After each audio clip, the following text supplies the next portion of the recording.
alihi wa sahbihi. Bismillahirrahmanirrahim. Ila hadratin nabiyina al-mustafa rasulillah sallallahu alaihi wasallam wa ala alihi wa azwajihi wa dhurriyyati sahabati wa atba'ihi ila hadrati jami' ikhwanihi min al-anbiya wal mursalin wa syuhada as-salihin awliya'il muqarrabin ulama'il 'amilin wal musannifin wa jami'il malaikatil muqarrabin wa khususan li musannif hadzal kitab sya'nillahi lahumul fatihah. Bismillahirrahmanirrahim. إياك نعبد وإياك نستعين اهدنا الصراط المستقيم صراط الذين أنعمت عليهم. Insyaallah kita lanjutkan mudzakarah kita yang minggu lalu kita hendak isi, masih membahas tentang salat. Malam ini kita akan bahas mengenai rukun-rukun daripada salat. Berapa minggu yang lalu sudah kita bahas mengenai syarat-syarat daripada salat. Ada yang masih ingat apa itu syarat-syarat salat? Perkara yang perlu disempurnakan, selesaikan sebelum mengerjakan salat. Itu. Dia tidak termasuk bagian daripada amalan-amalan salat.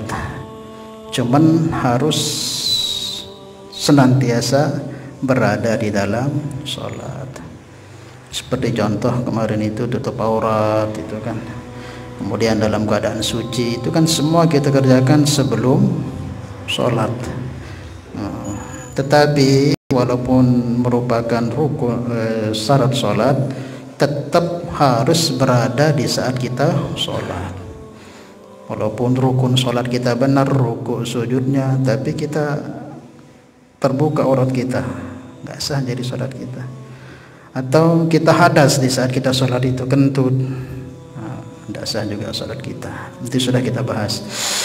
Nah, malam ini kita akan membahas mengenai rukun-rukun daripada salat. Adapun rukun itu perkara yang wajib ada dalam salat atau hal-hal yang menjadi amalan salat itu sendiri.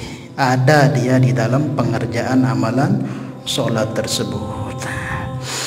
Faslun fi arkanis salati. Fasal membahas mengenai rukun-rukun daripada salat. Sebelum kita bahas ini mengenai rukun salat, perlu juga mungkin supaya mudah kita mengingat daripada rukun-rukun salat niki ada pembagiannya. Ada yang tahu berapa pembagiannya rukun salat ini? Ada? Nah, ini penting ini salat hari-hari tapi nggak tahu. Bapak tanya dulu rukunnya ada berapa? 13. Ada yang tahu berapa?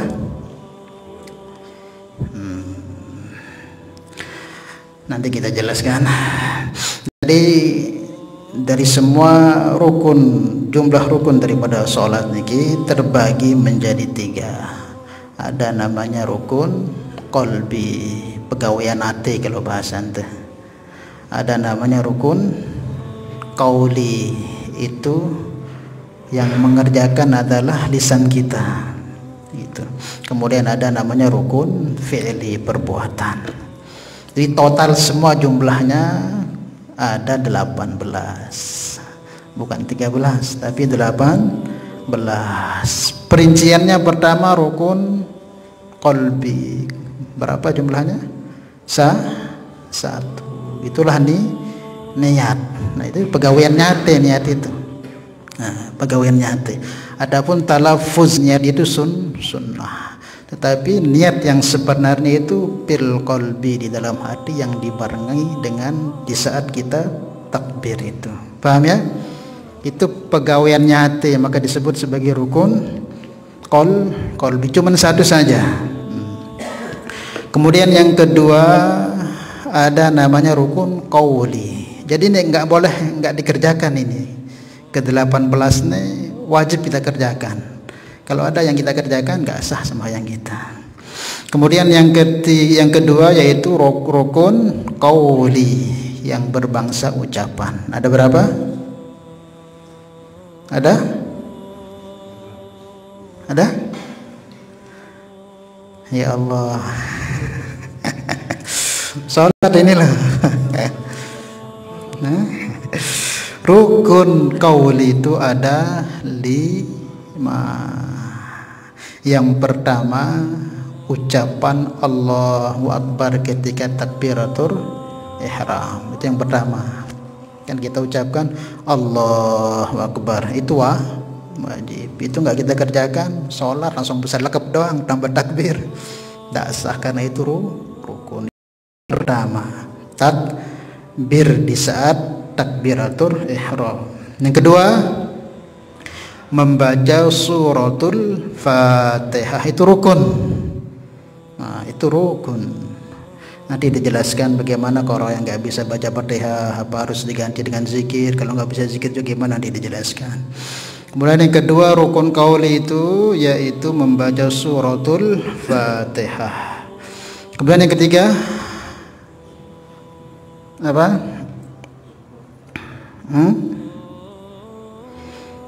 Membaca tahiyat. Kok ruku? Membaca tahiyat, ingetan, membaca tahiyat, at-tahiyatul mubarakatut. Nah, itu hukumnya rukun qauli. Kalau itu ini yang terakhir, yang tasawuf terakhir.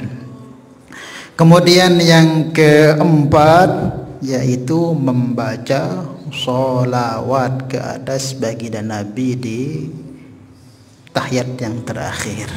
Kemudian baru yang terakhir, yang kelima, salam yang pertama kita ucapkan assalamualaikum. Paham ya? Itu rukun qauli ada berapa? Ada 5. Yang pertama takbir ketika takbiratul ihram, Allahu Akbar. Wajib ini sampai tinggalan. Kemudian membaca suratul Fatihah. Kemudian membaca at-tahiyatu lillah itu ketika tasyahud akhir. Kemudian yang keempat membaca sholawat kepada Nabi. Yang terakhir salam yang pertama itu. Nah, selain itu semua sunnah.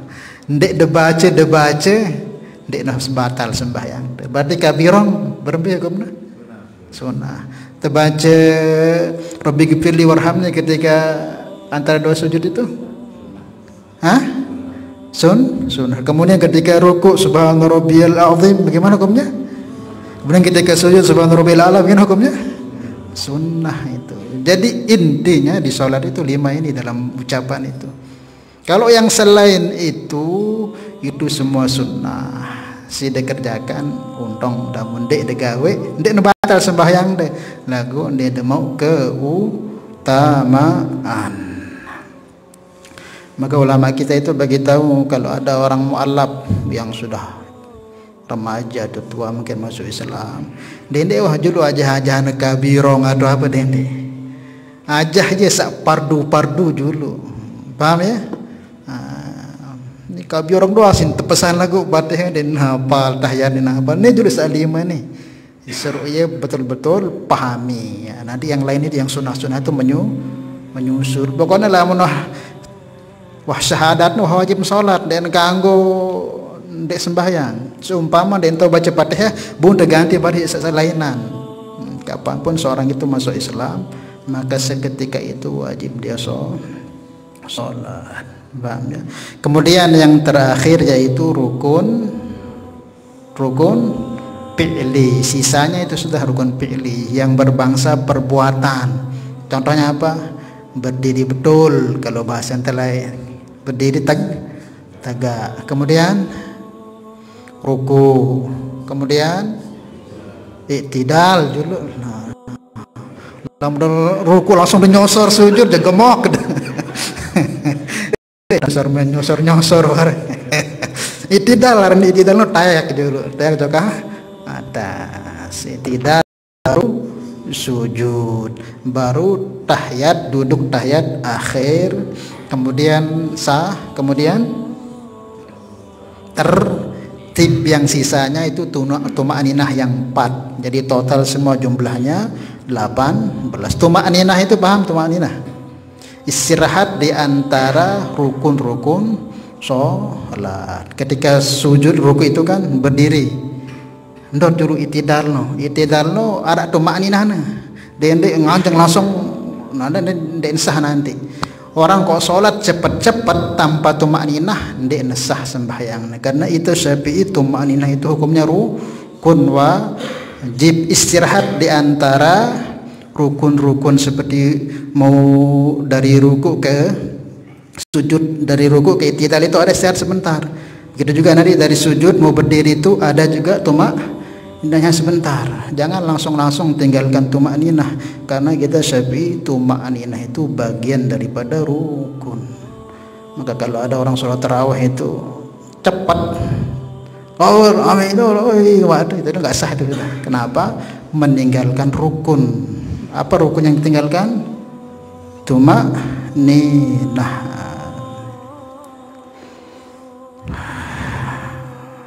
Paham? Ya, itu harus kita tahu itu. Ada berapa rukun salat? Ada 14. 18. Yang pertama terbagi menjadi 3. Yang pertama namanya rukun qalbi. Ingat-ingat nih sembahyang ini masalahnya.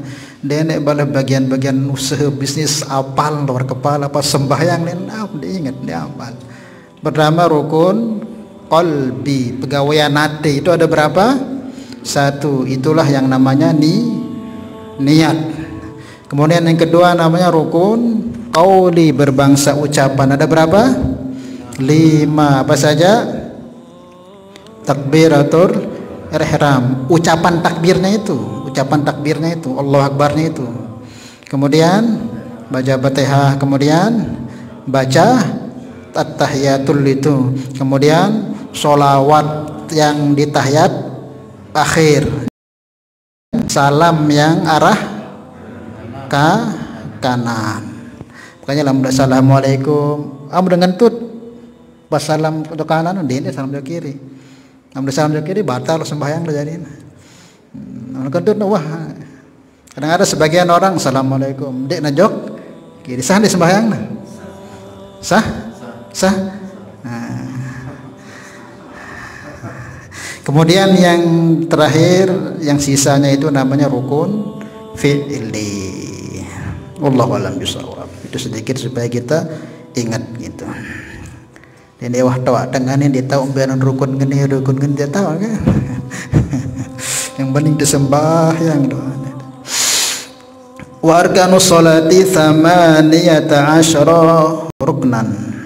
Rukun-rukun salat itu ada 18 rukun. Ahaduha yang pertama an-niyatu, niat. Ini masuk ke rukun apa namanya? Qalbi. Wa hiya qasdu syai'i muqtaranan bi fi'lihi. Apa itu niat? Menyengaja melakukan sesuatu yang dibarengi dengan perbuatan. Jadi niat itu harus dibarengi dengan perbuatan. Makanya pasang niat sholat itu ketika pas kita ucapkan takbiratul ihram itu. Paham ya? Wa mahalluha al-qalbu, dan tempatnya itu di hati. Terus gimana Ustaz lamun telafatan karena usolli fardal isya'i? Itu kan hukumnya. Hukum talafuz niat itu ketika sholat kan hukumnya sunnahkah atau bolehkah atau wajibkah? Sunnah hukumnya. Sunnah. Kalau kita Syafi'i sunnah hukumnya. Sangat dianjurkan supaya kita ingat bahwa kita ini akan mengerjakan sholat. Maka ulama kita biasanya tuan guru kita itu keras-keras suaranya, usolli fardhu zuhri 4 rakaatin Allah, supaya ingat bahwa kita ini akan mengerjakan sholat. Kenapa dilafatkan? Supaya telinga kita mendengar. Kalau sudah telinga mendengar, nanti direspon oleh otak. Kalau sudah otak, turun ke hati. Itu maksudnya, supaya datang kekhusyuan, sadar kita bahwa sekarang ini kita berada di hadapan Allah, menghadap kepada Allah. Maka perlu diingatkan kita punya telinga ini didengarkan lafaz-lafaz sholat itu, niatnya itu perlu juga direspon oleh akal kita ini, otak kita, sehingga nanti bisa direnungkan oleh hati kita gitu. Seumpama masih dan baca usolli masih langsung Allahu Akbar, tak apa-apa, karena aslinya niat itu bil qalbi wa mahalluha bil qalbi, tempatnya di dalam hati. Kemudian apa saja yang perlu kita tentukan ketika niat itu? Ini disebutkan fa in kana as-salatu fardhon wajaba niyatu fardiyati. Yang pertama, harus kalau sholat itu fardu, maka wajib kita hadirkan niat kefarduannya. Contohnya misalnya, walaupun di sini disebutkan nanti, kalau kita sholat isya nanti ini, yang pertama harus kita sebut aren sholat oleh adente. Berarti isya nanti kita niat apa? Musalli fardal isya'i. Sebut yang pertama kefarduannya. Kemudian wajibat. Kemudian yang kedua wa qasdu fi wa ta'yinuha. Jadi kalau sholat fardu itu 3 syaratnya. Yang pertama sebut kefarduannya, kemudian takyin sholat apa yang kita kerjakan itu. Paham ya? Pertama menyengaja dulu untuk mengerjakan sholat. Niat aku mengerjakan sholat, tentukan sholatnya itu fardunya, fardu apa? Zuhur kah, asar, subuh, isya kah? Nah, paham ya? Pertama menyengaja melakukan sholat, kemudian tentukan kefarduannya, kemudian tadi takyinkan sholat apa yang kita kerjakan. Paham ya? Yang selain itu mau kita masukkan gak kita masukkan, sah sudah sholat kita. Sholli fardhu dhuhri tok sah enggak? Seadapun nanti menghadap kiblat terus 4 rakaat itu walaupun tidak kita sebut sudah termasuk. Tapi kalau yang 3 ini enggak kita sebut, di mantaran niat. Paham ya? Makanya paling minim niat itu ini yang kita tanamkan. Sebut kefarduan, takyin sholat apa yang dikerjakan, menyengaja dulu niat, kemudian sebut fardunya, kemudian tayinkan sholat apa yang kita kerjakan. Paham? Usolli Allah, tanamkan sholat yang kita kerjakan, sebut kefarduannya seperti Allah Akbar sholli fardhu dhuhri Allahu Akbar. Takkan disebut mustaqbil kiblah 4 rakaat nawah sah.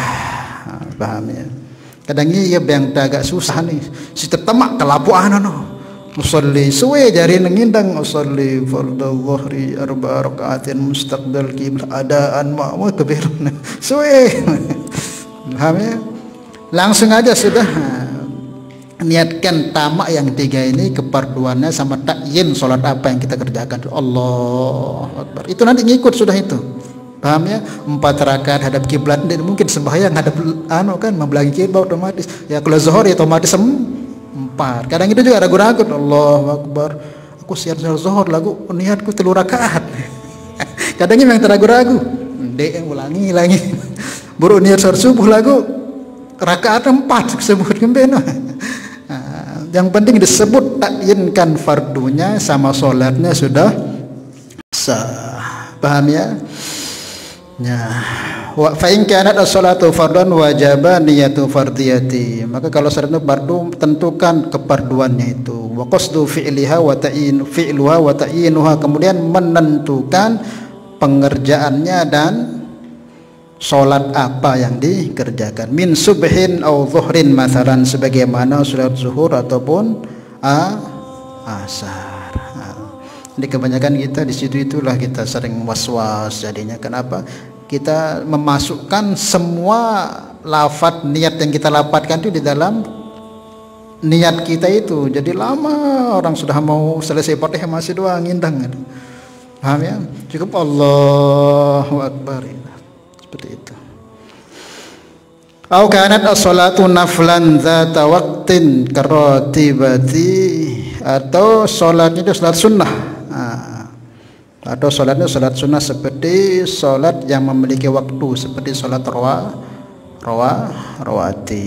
Rawatib apa contohnya? Qabliyah, ba'diyah, itu duha dan sebagainya. Kemudian dzata sababin, atau salat yang memiliki sebab, ada sebabnya terus kita salat, kal istisqai, dan juga istisqa. Nah, kalau yang sunnah seperti ini gimana? Wajaba qasdu fi'lihi, yang wajib itu menentukan salat yang dikerjakan itu apa. Paham ya?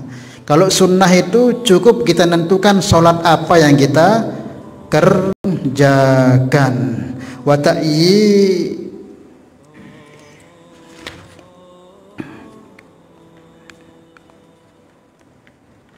ta'yinihi, dan menentukannya, la niyatan nafilati, bukan dimasukkan niat nafilahnya. Jadi kalau salat sunnah itu dia perlu sebutkan sunnahnya, namun disebut juga lebih bagus. Misal usolli sunnatal duha raq'ataini lillahi ta'ala, Allah Akbar, itu lebih bagus di dalam hati. Tahu lama demi mudah Allahu Akbar, niat langsung salat duha tanpa perlu disebutkan niat sunnahnya sudah sah. Paham ya? Nah, yang wajib itu apa? Qasd fi'lihi, menyengaja mengerjakan salat itu. Kemudian wa ta'yinihi, kemudian menentukan salat apa itu, duha kah, tahajud kah. La niyatan nafilati, tidak perlu disebut, bukan tidak perlu maksudnya, kalau seumpama enggak disebut sebutan niat sunnahnya itu sudah sah. Paham ya? Beda dengan fardu. Kalau fardu tetap wajib kita sebut fardu. Paham perbedaannya? Paham perbedaannya? Kalau sholat fardu, berapa yang perlu kita hadirkan, yang wajib? Ada 3. Menyengaja mengerjakannya, tuntutan kefarduannya, kemudian jenis sholat apa yang kita kerjakan. Paham ya? Yang 3 ini harus menyengaja niat mengerjakan sholat. Kalau dia fardu, sholat apa itu, zuhur kah, kemudian sebut kefarduan. Tapi kalau sunnah cuma 2 saja, niat mengerjakan sama sebut sholat sunnahnya itu. Paham ya? Nah, kalau seumpama kita sebut sunnahnya usolli zuhri gitu, sah enggak? Kan dalam hati aja itu disebut Allah, niat salat zuhur, niat salat duha, Allah sah dia. Paham ya? Nah, itu kalau sunnah. Seumpama kita hendak menyebut dalam niat tersebut nafilahnya, langsung ditakyin pengerjaan sholatnya itu seperti sholat duha, kemudian isyraq atau sholat tahajud kah, sah sudah. Beda dengan fardu. Kalau fardu tetap disebutkan kefarduannya sama menentukan sholat apa yang dikerjakan. Paham ya?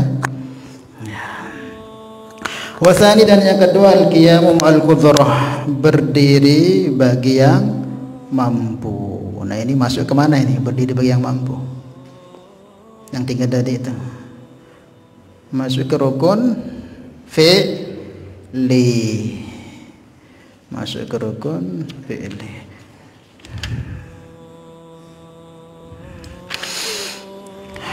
Alaihi, atas berdiri, yaitu yang kedua, berdiri bagi yang mampu untuk melakukan sholat dengan berdiri. Fa'in ajaza anil qiyam qa'ada kaifa syaa. Tetapi kalau dia tidak mampu, walaupun ini sholat fardu, kalau memang dia nggak mampu, contohnya mungkin orang ini kalau sholat berdiri itu dia suka keluar kencingnya. Kalau dia sholat berdiri keluar kencingnya, maka boleh dia sholat dengan duduk. Atau mungkin orang ini karena baru sembuh itu kalau berdiri sholat itu pusing kepalanya, nggak apa-apa sholat sambil duduk. duduk. Ada orang mungkin penyakit nggak kuat berdiri, kalau berdiri itu nanti kakinya ini mungkin stroke dan sebagainya, maka boleh dia sholat dengan duduk. Nggak ada alasan nggak sholat, sesakit apapun kita itu nggak bisa duduk,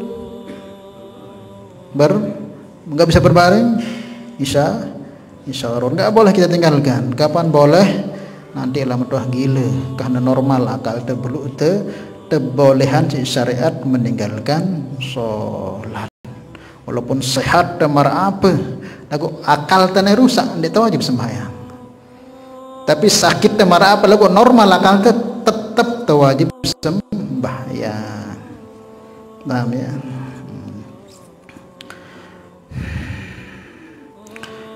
Kemudian fa'in ajaza anil qiyam, maka jika lemah mengerjakan sholat dengan berdiri ada, maka dia boleh sholat dengan duduk kaifa yang bisa dia kerjakan. Wa qu'uduhu muftarishan afdal, dan duduknya dengan iftiras itu lebih utama. Iftiras itu kayak apa? Tahiyat awal itu iftiras. Lagu lamun tumpang silih sembahyang boleh ndek? Ini sudah sakit tumpang silih sembahyang boleh ndek? Boleh. Afdalnya iftiras. Mungkin namun selia ibadah dengan sembahyang kok tumpang silih Allahu Akbar. Dendek salaan mungkin lamun nganjang dena kuat tumpang silih masih dengan semurat no kan? Semurat no nentok jangan sembahyang paling pas tumpang silih. Lamun nendet naene sakit dengan semurat. Maka tumpang silih dan sembahyang enggak apa-apa.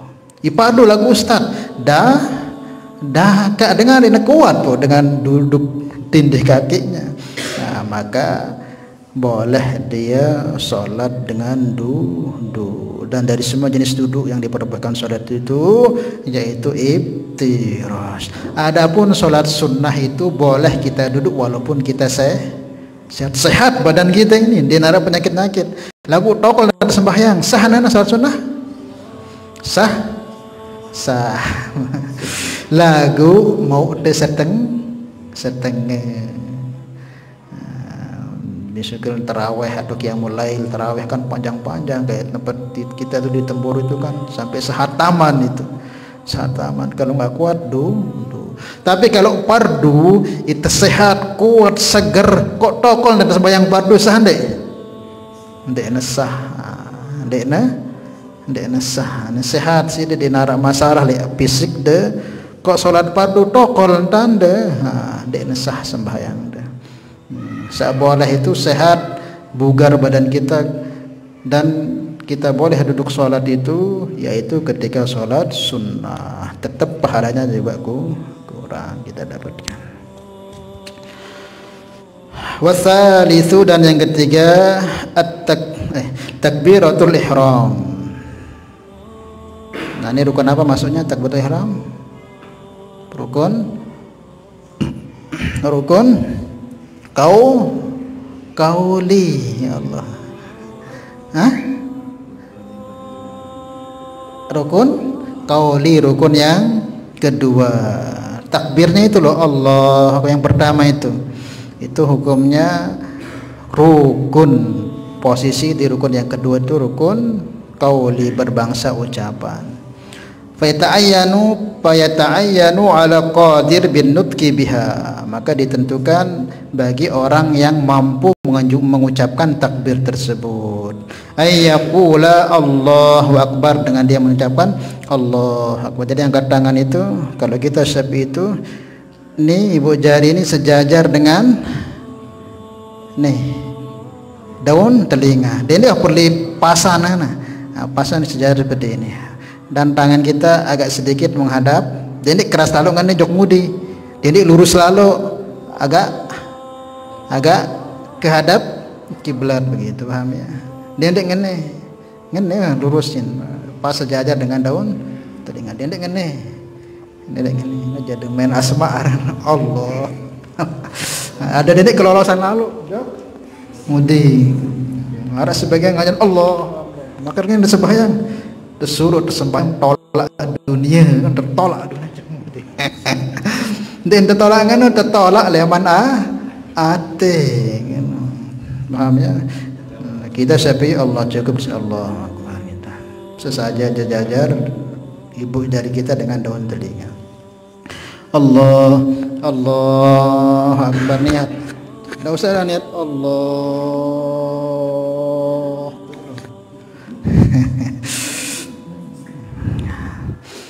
Dimudahkan niat itu. Kebanyakan was-was terjadi di situ itu karena kebanyakan kita ini tidak tahu ilmunya, sehingga kadang itu jangan mengganggu orang di sebelah kita itu terganggu gara-gara Allah renget di sini piran-piran tutup akbarnya dengan seperti itu. Maka dia mengucapkan sambil takbir itu Allahu Akbar. Fala yasihu ar-Rahmanu Akbar, maka tidak sah hukumnya mengganti lafaz Allah itu dengan nama Allah yang lain. Ar-Rahman Akbar, kan nama Allah juga Rahman itu. Gimana hukumnya? Tidak sah. Wa nahwihi, atau yang selain Ar-Rahman, apalagi nama Allah yang lain. Enggak bahasa Arab. Azim Akbar, azim kan nama Allah itu. Itu enggak sah. Pokoknya tidak boleh diganti lafaz Allah itu dengan nama Allah yang lain. Harus ya pakai ismu zat Allah itu, nama Allah yang aslinya itu, yaitu Allahu Akbar. Maka wala yasihu ar-Rahmanu Akbar wa nahwihi, atau yang lain daripada nama Allah yang lain. Wala yasihu fiha taqdimul khabar alal mubtada, tidak sah juga, tidak diperbolehkan juga, dan hukumnya tidak sah mendahulukan khabar atas mubtada. Allah ini namanya mubtada, akbar namanya khabar. Lamun dibalik, khabar najur mubtada akhir, bagaimana hukumnya? Kaqaulihi akbar Allah. Akbar Allah, sama aja mana sebenarnya. Lagu tidak sah itu. Kan disebutkan wala yasihu biha taqdimul khabar alal mubtada kaqaulihi akbar Allah gitu. Sama ya mananya? Sama, cuman ya, menyalahi aturan. Kemudian waman ajaza, kita selesaikan yang ini yang tiga ini. Waman ajaza anin nutqi biha bil arabiyyah tarajjama anha bi ayyi lughatin syaa. Kalau orang ini enggak bisa bahasa Arab misalnya, gimana? Baru masuk Islam mungkin. Maka tidak bisa dia pakai bahasa Arab, tarajjama anha bi ayyi lughatin syaa, maka boleh dia terjemah dengan bahasa yang dia mampu. Ini bagi orang memang enggak bisa bahasa Arab, boleh dia Allah Maha Besar, boleh enggak? Bagi yang tidak bisa bahasa Arab, mungkin baru mu'allaf dia atau ucapkan bahasa Arab atau apa, ya sudah. Dan sebutkan waman ajaza an-nutqi biha bil arabiyyah tarajjama anha bi lughatin syaa. Wala ya'dilu anha ila dzikrin akhar, maka tidak bisa menggantikan Allahu Akbar itu dengan zikir yang lain. Subhanallah kan ini. Dan kira Allahu Akbar sedang ganti subhanallah, tidak bisa. Wala ya'dilu anha ila dzikrin akhar, tidak boleh diganti Allahu Akbar itu ketika takbir ihram itu dengan zikir yang lain. Subhanallah. Sah enggak? Tidak sah, tidak boleh diganti, ya harus itu sudah monoton dari sana, ya pakainya Allahu Akbar. Sedikit lagi, wa yajibu qarnun niyyah bitakbir, wa yajibu qarnun niyyah bitakbiri, dan wajib membarengkan niat itu ketika takbir. Fakhtara al-iktifa bil muqaranatil urfiyah, maka boleh kita secara umum sudah seperti yang kita kerjakan Allahu Akbar, enggak perlu harus mantap kita masukkan yang tadi niatnya semua itu, nanti itu akan kelamaan dan akan susah nanti kita selesai dari niat. Kalau kita menghadirkan semua, cukup sudah tayinkan salat yang kita katakan salat apa dan sebut keperduannya Allahu Akbar gitu. Supaya kita tidak dibisikin setan, kan di situ kadang kita bikin kita lama takbir belum selesai, nanti malah kita dijadikan waswas oleh setan. Wallahu a'lam bishawab. Warabi'u qiraatul Fatihah, insyaallah minggu depan kita lanjutkan. Ya, mungkin Anda tanyakan. Ya. Selama ini yang kita tahu, yang pernah dengar, sholat itu 3 pas. Iya. Kalau kita masukkan 4 lagi, ada 17. Satunya lagi. Itu tertib mungkin dari dimasukkan di situ. Sudah dari lihat sampai tadi 13. 13. Masukkan Tumainah 1. 17. Nah, sebagian mengatakan walaupun ini di luar sholat tapi dimasukkan juga ke situ, yaitu antara qomat dengan sholat nggak boleh dijeda. Paham maksudnya? Lamnah qomat itu tidak boleh dikerjakan program selain sholat. Tidak boleh dijeda dengan makanya qomat itu kapan? Qomat itu diucapkan ketika sudah ada imam. Di mana ada imam dan ada qomat. Baru soalnya Allah selesai qomat saling serian saya maju ini tidak boleh ini. Ada jeda antara qomat dengan, karena lapatnya kodok qomat sungguh telah didirikan sholat, mananya jarak qomat dengan sholat itu tidak boleh ada jeda, apalagi diselesaikan rukuk. Yuk selesaikan rukuk aja dulu. Amun marangan no ulangi malik qomat. Paham ya? Ada sebagian yang mengatakan seperti itu sehingga menjadi 18. Tapi ini di luar sholat dia. Makanya usahakan kalau qomat itu memang sudah ada imam. Dendek di mana ada imam? Arak datang imam terus qomat. Dia nak anggo no te apa dana? Tanteh no. Antara jarak dengan sholat itu haruslah langsung, apalagi biasa itu kan saling anteh-antehan. Kadang ini udah sampai 5 menit. Wah qomat dah gue pada saling ndek mai-maian gitu. Tidak boleh seperti itu. Nanti kalau seperti itu harus lagi diulang qomatnya. Paham ya? Paham ya? Iya. Mohon maaf. Iya. Kejadian biasa di tempat kami Iya. sekitar 2-3 menit jeda waktu qomat itu apa Kalau bahasa ulama, kalau sampai ada jeda, kalau sampai 3 menit dan seterusnya itu dianjurkan untuk qomat lagi. Makanya usahakan qomat itu memang sudah umamnya itu sudah tinggal naik. Cuman boleh jedanya pun itu sesaat untuk meluruskan misal qomat, tapi imamnya sudah ada. Imam naik ke mimbar untuk sholat di tempat imam, kalau dia mengadakan sebab kemurusan sob itu aja jadi jedanya, karena untuk kemaslahatan sholat, bukan untuk saling tunggu. Paham ya? Jadi bolehnya jeda sesaat itu berapa, mungkin semenit itu hanya sekedar untuk meluruskan sob begitu. Paham ya? Dan juga kadang menunggu sob untuk penuh itu juga itu terlalu lama antara qomat dengan, makanya usahakan kalau kita di Temboro itu tertibnya itu sob itu dirapikan dulu di Temboro ini. Sob itu rapi dulu buruk qomat, karena itu tidak boleh dijeda langsung antara qomat dengan sholat. Diserapi dulu dalam orang bezaran itu dulu.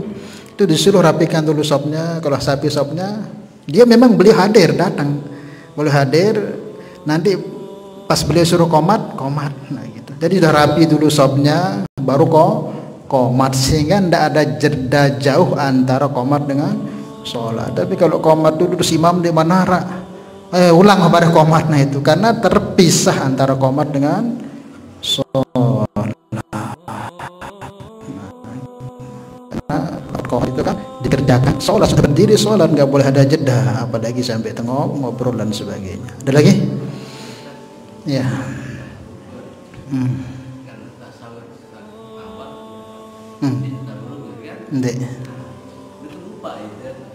Ganti si sujud sahwi. Lama ada ganti, lama ada lupa dan apa-apa. Nah, kok niat memang kembali ganti wah pokoknya. Nah, seperti ini ngeremehin namanya.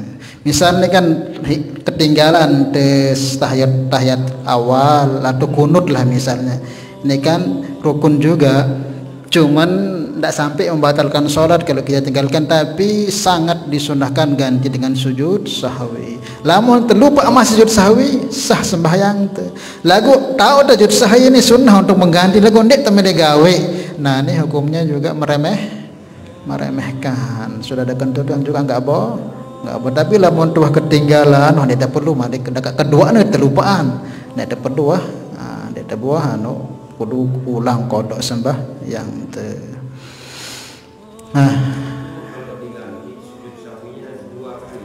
Ya.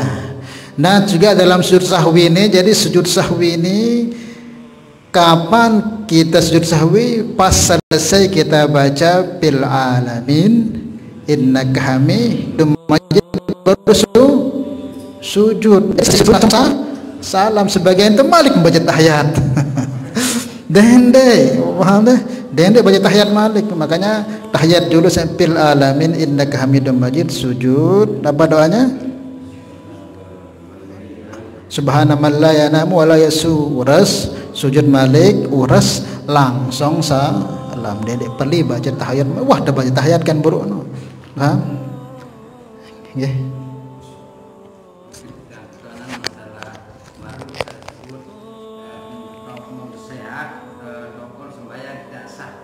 Dan sah.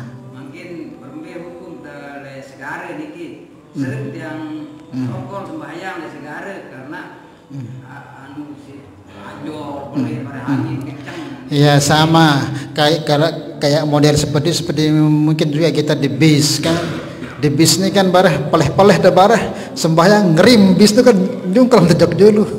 Ini kan dorot bahaya juga untuk diri kita, untuk yang di depan kita. Maka kalau seumpama kita tahu bis ini pokoknya diugal-ugalan gitu, buat sembahyang aja bahaya. Nah itu termasuk uzur. Berarti kita nggak mampu sudah berdiri karena kita termasuk di segara. Peleh-peleh tarik kita jok segara. Nah dalam keadaan itu juga kalau memang itu uzur yang darurat yang membahayakan, boleh duduk. Ini sehat, denara gangguan apa baru tokol doang dan milih sholat fardu. Nah ini yang sholat fardu yang tidak sah hukumnya. Cukup misalnya ya. Wallahu a'lam bishawab. Mudah-mudahan kita bisa amal dan sampaikan. Al-hadhihi al-Fatihah. Bismillahirrahmanirrahim. Alhamdulillahirabbil alamin arrahmanir rahim. Ya kana wa kana nasta'inu siratal mustaqim siratal ladzina an'amta alaihim ghairil maghdubi alaihim waladdallin. Salatullah salamullah ala taha rasulillah. Salatullah salamullah ala yasin habibillah.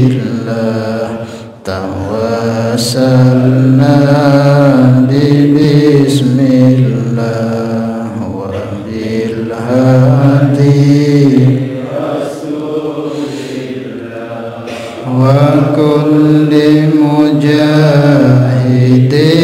lillah bi ahlil badri ya Allah. Subhanallah bihamdi subhanallah bihamdika asyhadu an la ilaha illa anta astaghfiruka wa atubu ilaik. Wassalamu alaikum warahmatullahi wabarakatuh.